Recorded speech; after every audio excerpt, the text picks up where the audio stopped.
Yo, what's up? What's down, YouTube? Hotel Transylvania, Part 4.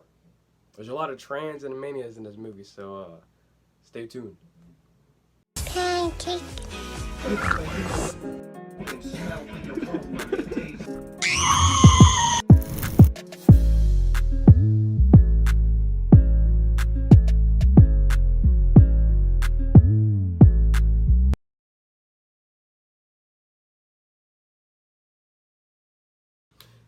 Let me tell you what it's about first.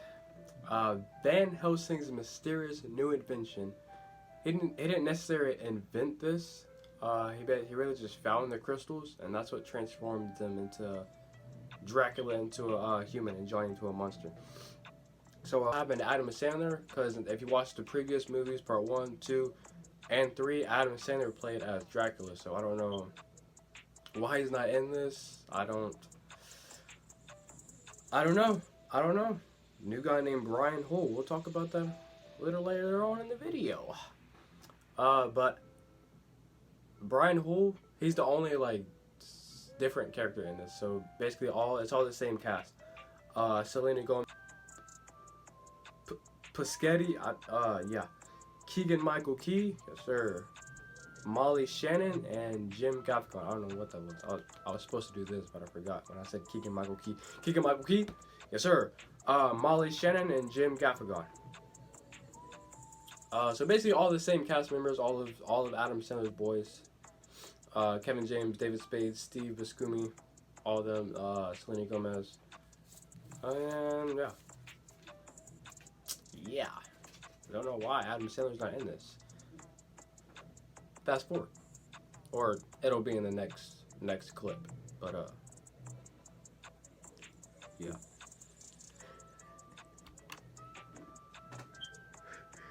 Bro, fast forward, man. Okay, Brian Hull as Dracula instead of Adam Sandler. Oh, hold on. First, I did get my chopstick. What flavor is this? Blue raspberry. Probably should get some new chapter. I had that for like a couple months. Anyways, Brian Hull as Dracula instead of Adam Sandler. Brian, what's up? What's up, bro? My name is DeAndre. Nice to meet you. Thank you.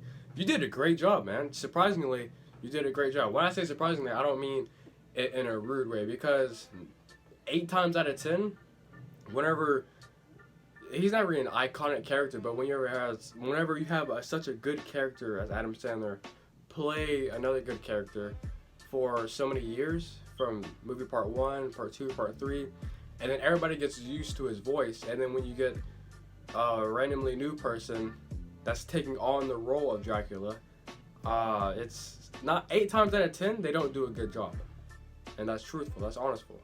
Honestful? What? That's honestly truthful. But you did a great job, man. Now, with some scenes, obviously, I could tell, like whenever you're watching the trailer, you could tell that it's not the same voice. Some scenes it'll sound like, I read one of the reviews on Google. Somebody said, like whenever Dracula is like falling or something and he's yelling, and he says something when he's yelling like falling or something, some shit like that. You could tell the difference between how high the voice is, and then when Adam Sandler does it, it's like a deeper level voice. But you did a great job, man. You did a great job. Good job, bro. Good job.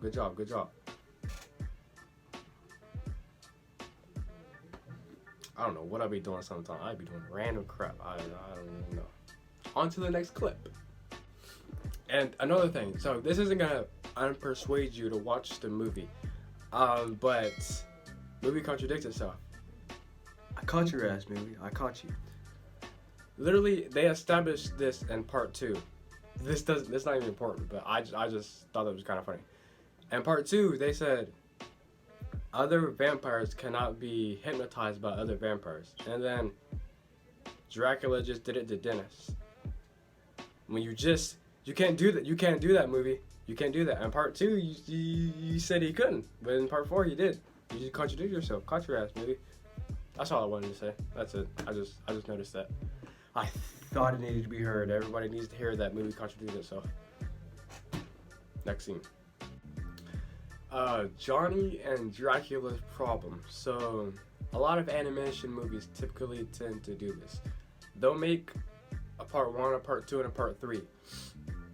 And a part 4 or whatever. So, they'll make a movie before it. And then the main characters, they'll have a problem, right? And that towards the end of the movie, you think they solve that problem, whatever problem it may be. You think they solve it, and then the next movie, let's say part 4, the next movie, the problem is still there, which doesn't make sense because didn't they just solve the problem in the previous movie? So why is the problem suddenly up now again in part 4? See what I'm saying? So in part 3. Throughout the entire movie sequels, 1, 2, and 3, Dracula hasn't accepted Johnny into the family because he just sees Johnny as always joking around, always ruining stuff. I mean, he does, but, you know, at the end of the movie, he fixes it. But always sees Johnny just joking around, not taking stuff seriously. He doesn't trust him. So in this movie, part 4, Dracula wants to retire from the hotel. And then he wants to leave it in Mavis's name and Johnny's name. But he's like, wait a minute. I don't like this N-word. I don't like this dude. I don't like Johnny. I love Mavis. I can trust Mavis, you know. But I don't trust Johnny. So I'm not going to leave it in his will. So he lies. And then Mavis finds out and they go on this journey and everything. Actually, a good movie. But that's not the point. The point is, I thought they solved their problem in part 3, where Dracula doesn't trust Johnny. Maybe I need to go rewatch part 3. I don't know. I think my memory is good enough, because I'm pretty sure they solved it in part 3. Like, Dracula doesn't trust Johnny anymore. I thought they solved it, but I thought wrong, I guess. I thought wrong. But anyway, in part 4, they still have that same problem, but surprisingly, they made it better? I don't know, they made it deeper. To the point where Dracula had to turn into a human to finally fully understand where Johnny was coming from. But I thought they solved it in part 3, but they turned it and made it a little bit more deeper, and that's what made part 4 better, I guess? I don't really know. But I feel like in part 4 they finally, I could be wrong again, because they might make a part 5 and then it's going to be the same problem, which, shit, that's not going to make even more sense because they literally solved it in part 4. So this one, Hotel Transylvania part 4, Dracula and Johnny, if they make a part 5, the relationship should be there. It should be good. You know, Dracula should trust Johnny now, and there shouldn't be any more problems between the two. But what I liked about this is what I'm saying is they somehow made it deeper, where you actually had to think like, wow. And they made a lot of, I could be saying this wrong, metaphors or idioms or similes. I'm pretty sure it's metaphors, but they made a lot of metaphors and a lot of examples of why Dracula doesn't really trust Johnny and how to trust him more, to see where Johnny was coming from, being a human and Dracula being a monster, and Dracula always judging Johnny because the stuff the mistakes he makes and stuff like that. But you can't really blame Johnny because that's just his character, you know. That's just him. You can't apologize for being yourself. You should never be you unapologetically. You hear me, Johnny? I'm talking to you, bro, and you're doing that. Good shit. Be you unapologetically. I mean, don't let someone say, whoa, you can't do that. You can't do that, when that's yourself. You're being your natural self. So no matter what they're telling you and they're telling you to change and stuff, F them. You don't need them. They don't deserve you. You see, and I believe Johnny's got that figured out.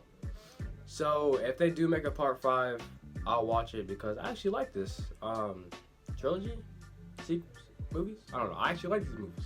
I like the characters, I like the movies. Pretty funny characters, I guess. You know, last child's movie, family-friendly movie. So disregard everything I just said. I'm not really speaking this on a what's the word, on a professional movie critic stand up point of view, POV point of view. I'm not really looking at it like that. So I'm looking at my point of view where, you know, I'm just informing you, trying to persuade you to watch this movie because of all the helpful, fun information I'm giving you. And I'm sharing my heart to you because I love doing this. And I'm going to keep doing this because I enjoy it. So put everything aside what I just said, but about it's not really a problem because they, like I said, they made it deeper and they made it better. And so they made it like 5 times better, the problem between Dracula and Johnny. So put all that aside, what I just said, push it to the back of your head, back of your brain, back of your mind, and look at this movie from a family-friendly child movie. You know, don't be a weirdo like me. I watched it by myself and the TV behind you. You know, watch it with your family. Actually enjoy the characters and what the movie is trying to teach you. So do that. Thank you. If you enjoyed this movie review, if you enjoyed this video, please leave a like. Comment what was your favorite part of this video. If you've seen the movie, comment what was your favorite part in the movie. Who's your favorite character? My favorite character is Johnny. He's the best character. You know, cool dude. I would hang out with him on a daily basis. Or he reminds me of Shaggy from Scooby Doo. Please leave a like, comment, share, subscribe. I encourage you to go watch this film if you haven't watched it. And if you haven't watched part 1, part 2, part 3, or part 4, go watch it. Thank you, man. Love you guys. Stay hungry, stay humble. Peace. I would never do that again. Peace.